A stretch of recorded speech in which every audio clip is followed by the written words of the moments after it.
If you haven't heard yet, Texas Governor Greg Abbott just announced that he is opening up Texas 100%.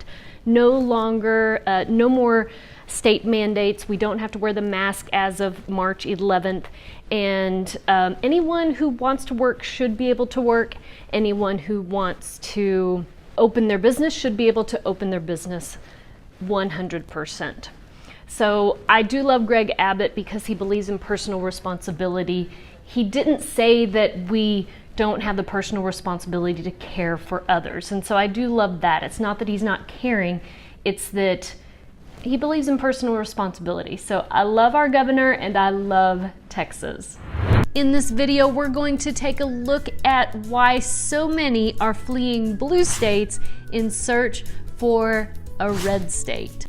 And before my fellow Texans get uneasy about Californians moving into Texas and changing our state, which I can understand, just know that many are fleeing because they are conservatives seeking a refuge. In this video, we are going to focus on the exodus from California, Washington, and New York.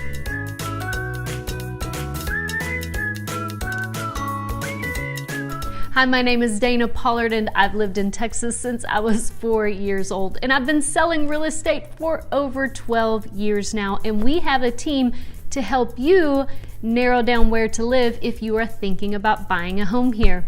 Fill out my dream home questionnaire below if you are. And if you're thinking about selling your home and you live in Texas, fill out my Sell My Home questionnaire to get started. So let's start with New York. COVID hit in that region early and hard. Last year, between March and October, the state saw more than 295,000 change of address forms submitted.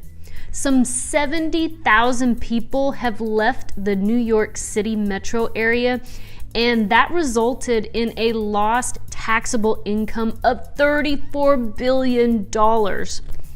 In fact, the budget shortfall in the state is predicted to be $9 billion.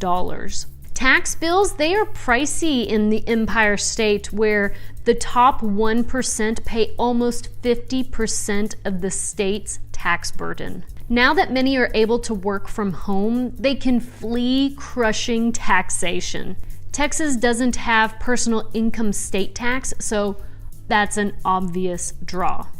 Now listen, if you are planning on leaving New York but your company is still based there, do check out the tax laws regarding if you still have to pay state income tax. I have someone building a home right now that had to find an HR department with this company based in Texas so that he doesn't have to continue paying New York state income tax, even though he's moving to Texas. After being stuck in small apartments for months, many New Yorkers are mentally drained from the lockdowns and school closures. The vibe of the city has changed with boarded up businesses, dining restrictions, and remote learning. Broadway has been dark since April 12th. Many have come to realize how important outdoor space is and that it is a premium in the Big Apple. Indoor space is a premium too, where the rent in the city is 148% of the national average. In short, it's very expensive and very crowded. Many of you are in search of a more family-friendly environment to raise your children, and Texas might be the spot for you. Californians, they have been making their way to Texas for many years now. In 2019, some 82,000 migrated to the Lone Star State. Numbers for 2020 are not quite available yet. California leaders chose to implement severe and long-term COVID lockdowns on residents, including no indoor dining, no gatherings beyond 2 households, and the suspension of school sports. Schools faced tough obstacles in opening. Jobs were lost, the homeless population increased, and wildfires caused blackouts. High taxes and high cost of living remain. By moving to Texas, Californians can get more bang for their buck. Companies see the writing on the wall too. Tesla, Oracle, and Hewlett-Packard have all relocated here. And Texas has a more favorable corporate tax climate with less regulations and our economy, it's booming. We are quite a bit freer to live our lives here in Texas. In the beginning of the pandemic, we had lockdowns as well, but then gradually opened up the state. In fact, 2 weeks after the state shut down, I was driving to Dallas and saw all kinds of traffic and thought, what is everybody still doing out? I mean, real estate's essential, but there were so many people out and about, I thought there's no way shutdown is going to work in Texas. State leaders gave counties the flexibility when case numbers rose, but total shutdowns, they're a no-go. Our schools are open, but they also provide a remote option. And this is what I so appreciate about Texas. These school districts, they gave surveys out and allowed the parents the decision to choose. That's what I love about Texans is most of us believe in this thing called personal responsibility. Hey, if someone is at high risk in your home, there's no judgment. Stay home, do remote learning, be careful. But for those families that don't have anyone at high risk, they allow them the option to go to school, get out and about, and make personal choices. I do find it interesting that when they did do a national poll, that 2/3 of parents said that they wanted to send their kids to school back in the fall. This is back in 2020. Even in the blue states, and yet the schools remained shut down. So just a little further north to Washington State, especially Seattle, there has been a stream of people moving out here to Texas. And one reason is the cost of living. According to Allied Van Lines, it costs 70% more to live in Seattle versus Dallas. The average price of a house in Seattle is more than $700,000. There are anti-government groups continuously rioting and inflicting damage on neighborhoods, and it's taken its toll. The city is also home to a large homeless population.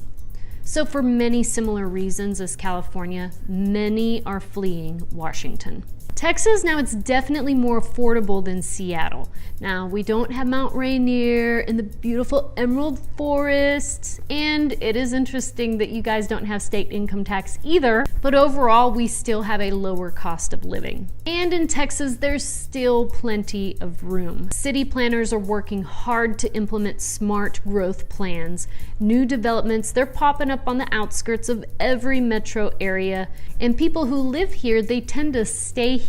Even college kids who come from out of state, go to college here in Texas, many of them just tend to stay around because they love the friendly atmosphere and traditional values here in Texas. So Dana, tell me the next step.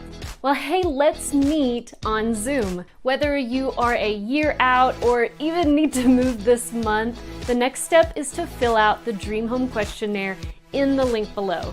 In the Dream Home Questionnaire, you will paint a picture for me of what you want in a dream home and in a community. And after you share your favorite snack, you will click the submit button and an email will be sent to you with a link to book a consultation call with me via Zoom.